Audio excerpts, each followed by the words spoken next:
It's not about motivation. Winners need discipline. Wake up and win today. Discipline comes from within.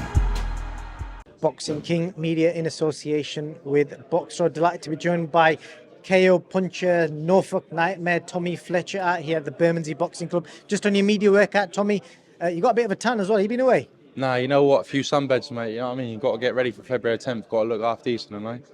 Well, I'm gonna have to ask you. Being 6'7" boxer, you must get some grief for jumping on the sunbed from your mates. Nah, listen, I don't really care, man. Like, no matter what you do, yeah, I could literally do anything you do. People make comments on it, and they'll all moan and put things in, like random people. So you got to just do whatever makes you happy, mate, in life. I think so. It doesn't really matter as long as you're happy. It don't matter.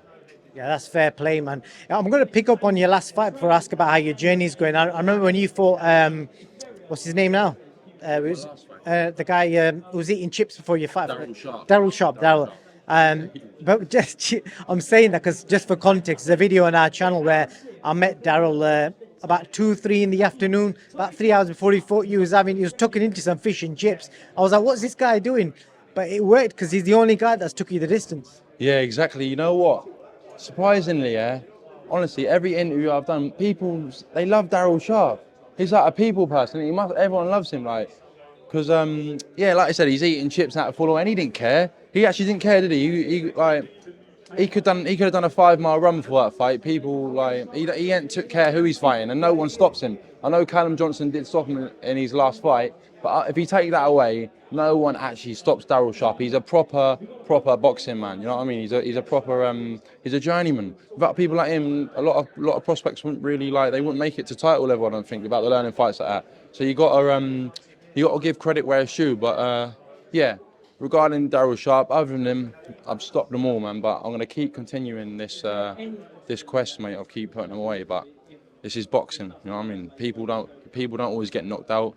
People do get knocked out. It doesn't really matter. So it's just as long as you win and look good doing it, you can get to where you're going, and make the most amount of money as you can. And you're half doing the right then, I think. Fair play, man. Do you reckon the secret was fish and chips? Do you reckon that's his secret? That's why you don't get stopped?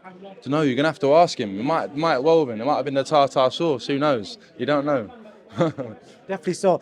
I was speaking to Sam Knox earlier, where the pressure of when you keep stopping people, like it's almost kind of your fans are expecting it. Are you kind of like, because you're still a young lad, and I'm guessing when you jump in the ring, you're kind of just thinking, I've got to stop this guy as well, or do you kind of think, I need to get the rounds? What's going through your head? That's the thing, like, if you're known as being a puncher, doesn't matter if you win or not sometimes. If you don't knock them out, people are like, it was shit, it was terrible, blah, blah, blah.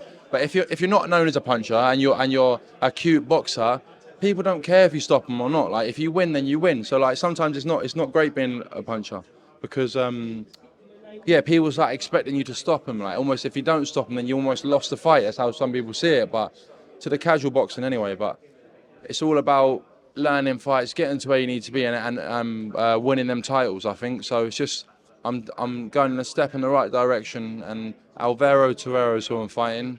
He's a heavyweight. He's campaigning at heavyweight. He's a tough guy. So if I can stop him, it'll be half good statement. It will be a statement.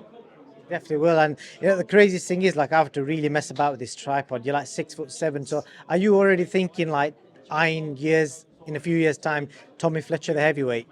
Yeah, of course. Obviously, I've got a lot of growing to do in this weight. Like, when I first joined Mark Tibbs, I was about 85, 86 kilo. I was a light heavy in the amateur. I said to him, I'll make light heavyweight. Like, him and Jimmy just laughed at me almost to say, like, no way. I probably could have made the weight, but, like, what was the point? I'll never fight for a title at light heavy. I'll always end up moving up to cruiserweight eventually. So it was just like, he said to me, you might as well move up now and start getting stronger at the weight and grow into the weight, and then you'll get a head start almost on it. So if I started boxing at light heavy, then I would have just been drained at the weight just for 4-round fights.